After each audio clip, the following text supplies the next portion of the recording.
Hello friends, ఇంతకుముందు Laila cinema boycott అయింది. ఎందుకు బాయ్కట్ అయింది?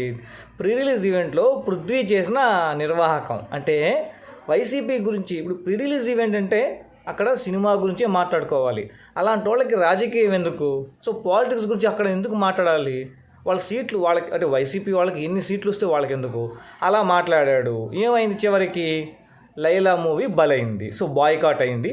సో ఎప్పుడైతే వైసీపీ వాళ్ళు బాయ్కాట్ ట్యాగ్లను పెట్టారో అప్పుడే లైలా సినిమా పని అయిపోయింది. సో ఇప్పుడు అలాంటి తప్పిదమే విజయ్ కనకమెడల్ చేశాడు.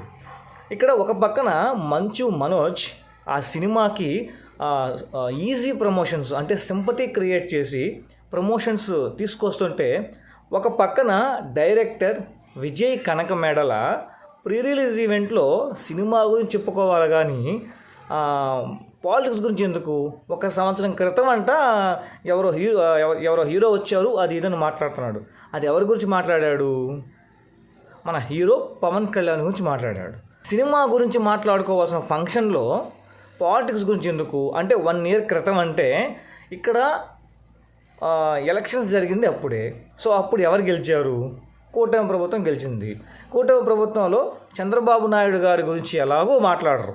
ఎందుకంటే అతను ఇప్పుడే కాదు, సో చాలా సంవత్సరాల నుంచి పాలిటిక్స్లో ఉన్నాడు.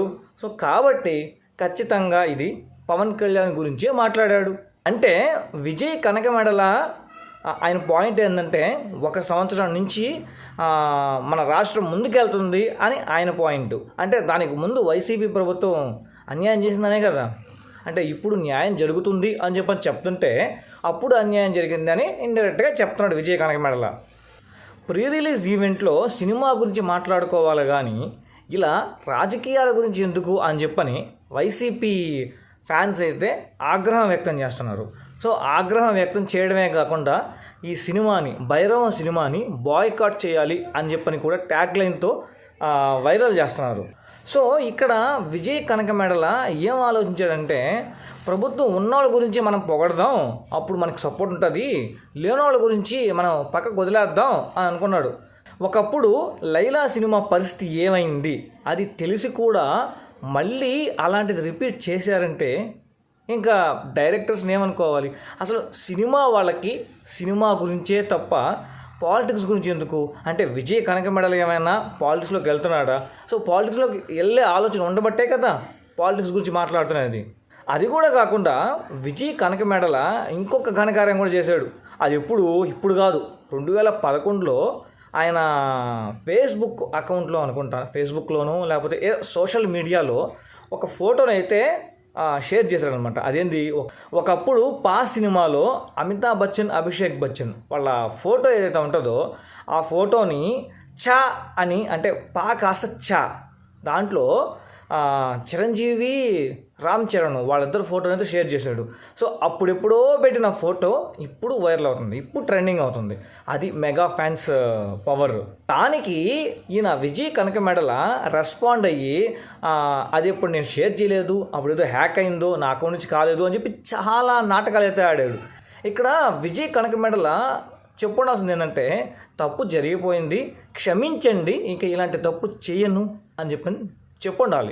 అలా కాకుండా అది హ్యాక్ అయింది అంటే 2011లో విజయ్ కనకమెడల అసలు పేరే తెలియదు, అంటే ఇప్పుడు ఫేమస్ అవుతున్నాడు. అలాంటిది 2011లో ఆయన అకౌంట్ని ఎవరు హ్యాక్ చేస్తారు?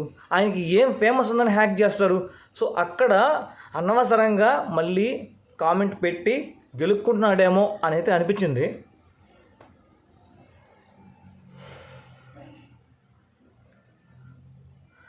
ఇక ఫైనల్గా మనం కన్క్లూషన్ పాయింట్కి వస్తే, లైలా సినిమా లాగే ఈ భైరవం సినిమా కూడా గాల్లో కలిసిపోతుందా?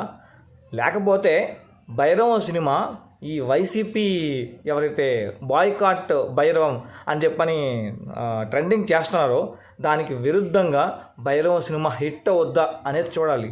కాకపోతే మన పాయింట్ ఏంటంటే, ఇలాంటి తప్పులు మళ్ళీ ఎందుకు చేస్తున్నారు? ఒక సినిమా అంటే ఒకరితో కాదు కదా, కొన్ని 100 మందితో కూడుకున్న కష్టం అది. సో అలాంటిది ఒక్కరితో, ఆ లైలా మూవీలో పృథ్వీతో ఎలా అయితే నాశనం అయిపోయిందో అలాగే భైరవం సినిమా విజయ్ కనకమెడలతో ఎక్కడ నాశనం అయిపోద్దో అనేది అనిపిస్తుంది. సో కాబట్టి సినిమా బాగుంటే మాత్రం చూడండి, సినిమా బాగాలేకపోతే చూడొద్దు. సినిమాని సినిమాలాగే చూడండి.